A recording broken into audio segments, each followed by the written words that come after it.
قرآن چیخ چیخ کے کہہ رہا ہے کہ جو نماز نہیں پڑھتا وہ پاکستان کے شناختی کارڈ میں مسلمان ہے، اللہ کے ہاں وہ مسلمان نہیں ہے۔ صحیح مسلم میں یہ حدیث لکھی رہ گئی 246 کہ بندے کے کفر اور ایمان، شرک اور اسلام کے درمیان فرق ہی نماز ہے۔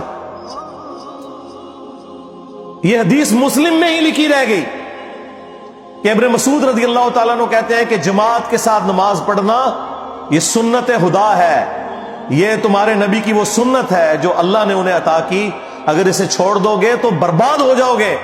رسول اللہ کے زمانے میں اگر کوئی بیمار بھی ہوتا اور 2 بندوں کے سہارے مسجد میں آ کے نماز پڑھ سکتا تو اس کی کوشش ہوتی کہ میں مسجد میں جماعت سے نماز پڑھوں، کہیں مجھے منافق نہ شمار کر لیا جائے۔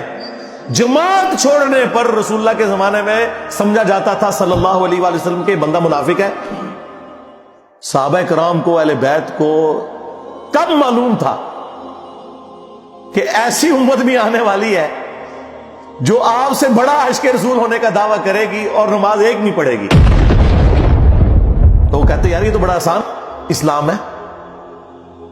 تو یہ حدیثیں تو مسلم شریف میں لکھی رہ گئی، پریکٹیکلی کس نے عمل کیا اس کے اوپر؟ یہ حدیث ترمذی میں لکھی رہ گئی کہ ہمارا اور منافقین کا عہد نماز کی بنیاد پہ ہے، جس نے نماز چھوڑی اس نے کفر کیا۔ یہ صحابہ کرام علیہ رضوان کا فتویٰ ترمذی میں ہی رہ گیا۔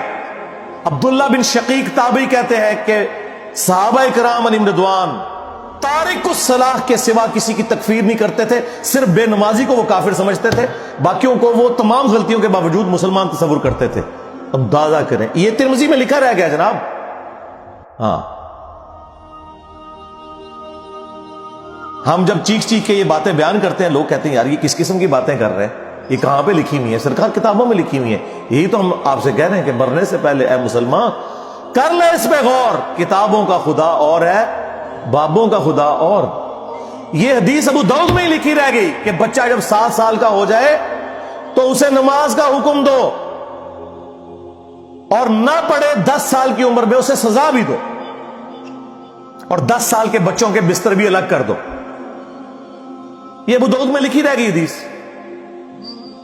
عمل کس نے کیا؟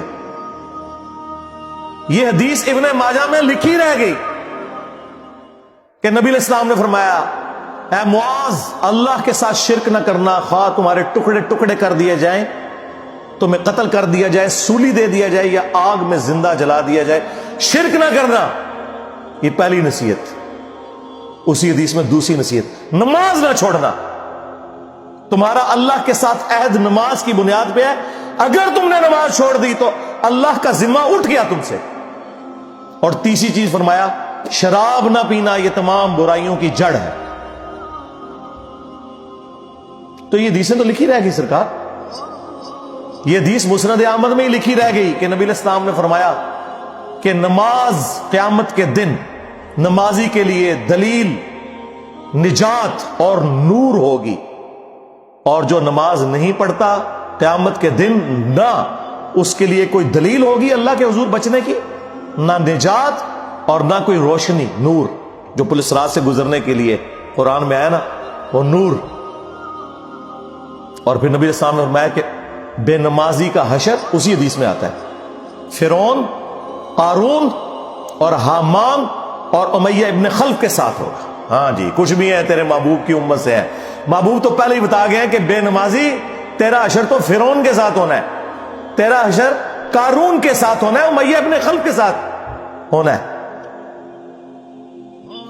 اور یہ تو میں آپ کو صرف ایک بات کر رہا ہوں، اب اگر میں قرآن کی توحید بیان کرنا شروع کروں تو قرآن کے پہلے صفحے کا ٹیسٹ دنیا کے کروڑوں مسلمان پاس نہیں کر سکتے۔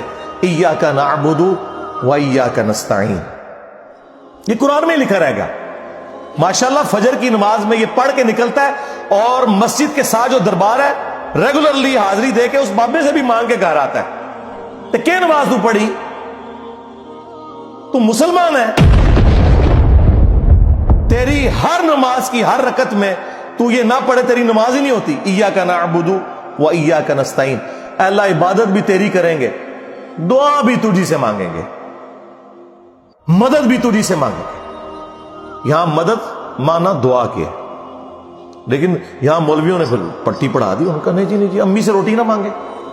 اندازہ کریں قرآن کا مذاق اڑا رہے ہیں، حالانکہ انہیں پتہ ہے کہ قرآن میں یہ آیت موجود ہے وَتَعَاوَنُوا عَلَى الْبِرِّ وَالتَّقْوَى وَلَا تَعَاوَنُوا عَلَى الْإِثْمِ وَالْعُدْوَانِ.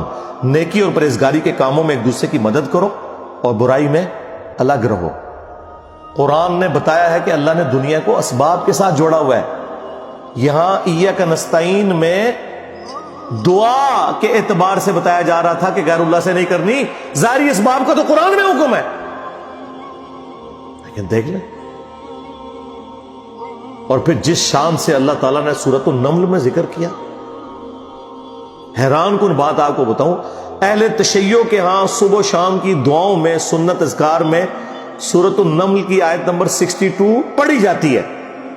ترجمہ نہیں کبھی کسی نے پڑھا، اور ہمارے جن اسٹوڈنٹس نے پڑھا جو شیعہ مکتب سے تعلق رکھتے تھے، کیونکہ میں نے اس آیت کو اتنی دفعہ کوٹ کیا، انہوں نے کہا ہم تو یہ صبح شام پڑھتے ہیں. ترجمہ پڑھا تو انہوں نے کہا یار یہ آیت پڑھ کے بھی سب سے زیادہ شرک ہم کر رہے تھے، کیونکہ اس آیت کے اندر کیا لکھا ہے؟ اَمَّن يُجِيبُ الْمُضْطَرَّ إِذَا دَعَاهُ، بھلا بتاؤ کون ہے جو تکلیف میں گھرے ہوئے شخص کی فریاد کو سنتا ہے، وَيَكْشِفُ السُّوءَ، اور اس سے اس کی برائی کو، تکلیف کو دور کر دیتا ہے، وَيَجْعَلُكُمْ خُلَفَاءَ الْأَرْضِ، اور تمہیں اگلوں کا خلیفہ کرتا ہے زمین پر، تمہارے ماں باپ کے مرنے کے بعد تم، تمہارے مرنے کے بعد تمہاری اولاد کو. اَإِلَٰهٌ مَّعَ اللَّهِ، کیا اللہ کے ساتھ کوئی اور معبود بھی ہے؟ قَلِيلًا مَّا تَذَكَّرُونَ، لیکن بہت کم ہی تم نصیحت حاصل کرتے ہو. بالکل صدق اللہ العظیم، بہت کم لوگوں نے نصیحت حاصل کی.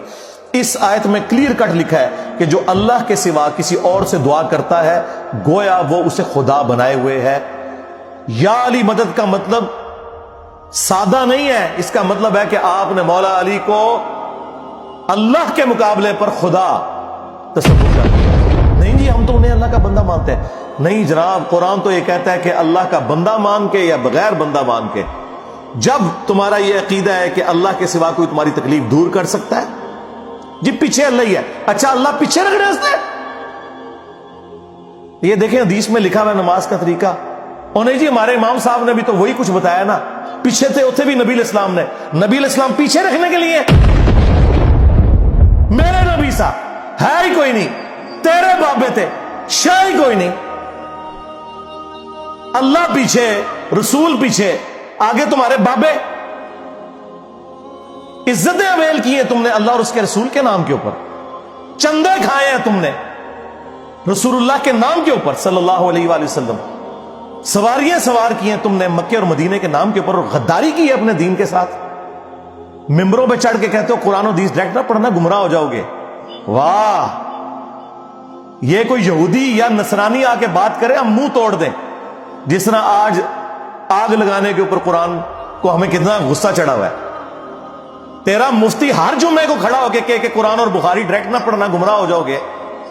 آگ تو یہ لگا رہا ہے، وہ آگ تو ایک دن تھی، اس سے کوئی فرق نہیں پڑا. قرآن کے ملینز آف کاپیز دنیا میں موجود ہیں، ملینز آف حافظ قرآن ہے.